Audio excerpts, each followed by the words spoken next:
I really wanted to get 99 firemaking as a good Saturday morning dopamine rush, so I did exactly that. And right after the fireworks I also got 99 woodcutting because this is like tequila and making bad choices. You can't have one without the other. I want my 99 woodcutting and firemaking to look nice together. But all of that aside, what interested me the most was Jagex reworking this lovely minigame called Wintertodt. Most importantly, I love the idea that I can now get 250 Wintertodt rewards with a single game. So today I want to show you all the loot and collection log items I got, how I like to play Wintertodt solo instead of mass worlds, and how Jagex has made skilling more fun through these activities.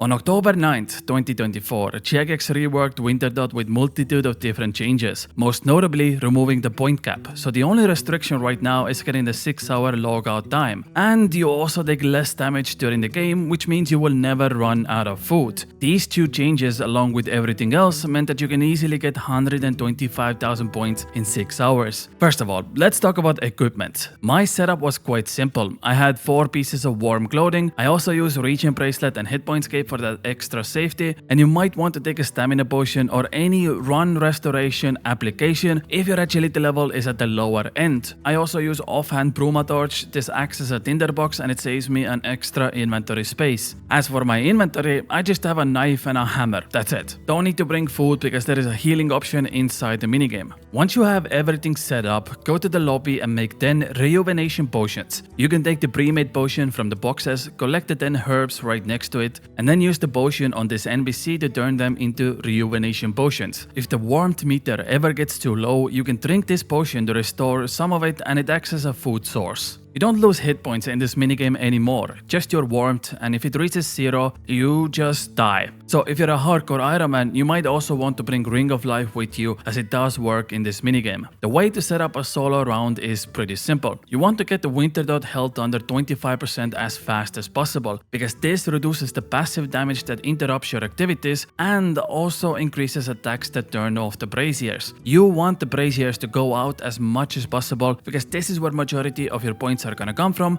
and also this is what makes you give better loot at the end. In mass worlds, you barely get to take advantage of this final phase, and even though it leads to more experience, you're gonna miss out on a lot of loot. To get that sweet 25% spot, you just run around in circles lighting all the braziers, and this is the only way to get the health down. The more braziers that are lit, the faster the health goes down. Once you're around that 25% mark, it becomes very easy to navigate. Number 1, always stay near the southwestern brazier. Number 2, got a full inventory of logs like you would normally do. If the pyromancer gets hurt, make sure to heal it up right away, as it now gives 75 points per a single heal. Once I have full inventory of logs, I start doing a circle around the arena while fletching. The point is to heal all the pyromancers to full, which gives you 300 points in total, while also fletching your inventory for extra points, compared to just throwing your logs into the brazier. Once you've done a full circle, dump your kindling onto the brazier while actively keeping it alive, and make sure you never go below 6%, because you could end up like me on my other run where I did a happy little accident. I got too excited for lighting up the braziers and I ended the run 2 hours in. It's not really a problem, I can just start another round and go again, but you do waste like an extra 5 minutes every time you start a new round because you have to set everything up again. But if you don't want to end the round, you can just wait at the 6% mark for the health to build back up.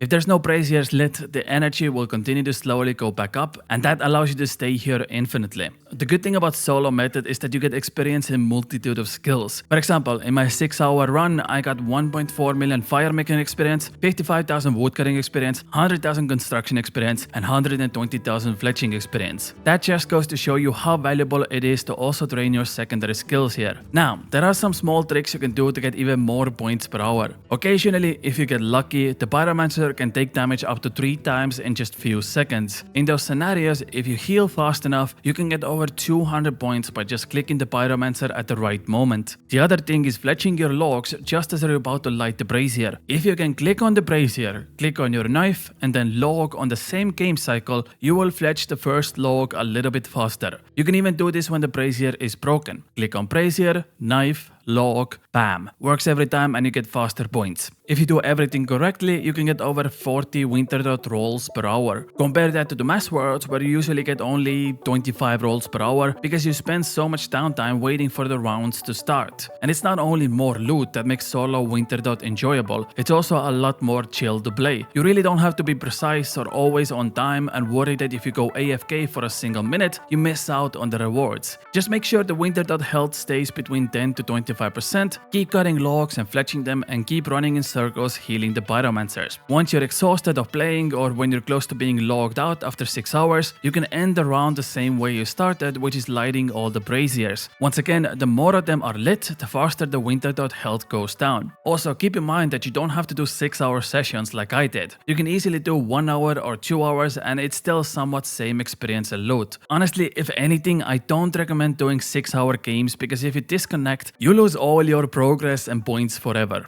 On top of that, you can easily get crashed playing this minigame, and this is the most annoying part about Wintertodt. Unlike Temporos, where you can start an instance and play solo rounds, the Wintertodt lobby is available to everyone. So what some people are doing is intentionally hopping through every world, messing up your solo setup and crashing, so they can finish the round for some bonus experience. There is a really easy fix for this, which is just removing the final lump of experience if you world hop in the middle of the round, kinda like they did with Forestry. But unfortunately, Jagex still hasn't fixed this. Luckily, I didn't get crashed because I used total level worlds, and usually main accounts are much less likely to crash you than someone who is level 3 and just wants 99 firemaking as fast as possible. So after my 6-hour session is up, I got over 250 reward rolls, and Jagex also upgraded the way you can use this up. It used to be that you get Wintertodt crates and you can stack them up in your bank to open whenever you want. They changed that, so now it's just a big reward cart right next to the bank, and you can do it 2 ways. Either small pools for a single reward or big ones that give you 5 rewards at the same time, kinda like we have with Temporos. I was missing few items from my collection log like the Pyromancer boots and the Dome of Fire, which I did end up getting. I didn't expect to get the bet, and I don't think I'm gonna go for it anyways because it's a 1 in a 5,000 drop, and that's just too long. It's basically 150 hours for a skill that I'm already 99 at. Homies that are subscribed to the channel know how much I love to yap about Dome of Fire in my videos. I genuinely believe it's one of the best early game items to have on any Iron Man. Worst case scenario, it saves you an inventory slot for infinite fire runes. Best case scenario, it helps you with mid game bosses, especially if you put it together with items like Twin Flame Staff or Iban Staff. This also goes really well with the recent magic changes where Jagex is bringing in more elemental weakness monsters that are weak to fire spells. Other than that, the normal loot is immaculate here. I made a video about a year ago how you should do 99 Hunter with rumors before you come here, and honestly, now I think you can easily do both of these activities on your Iron Man. Once you have 99 Hunter and 99 Firemaking completed, you have so many supplies that you basically don't have to worry about anything for a long time. Herbs, food, gems, logs, seeds, prayer experience, weapons, money, and much more. These 2 minigames just dump out everything. Whenever I'm gonna make a new account, 100% the very first thing I'll do is 99 Hunter and 99 Firemaking.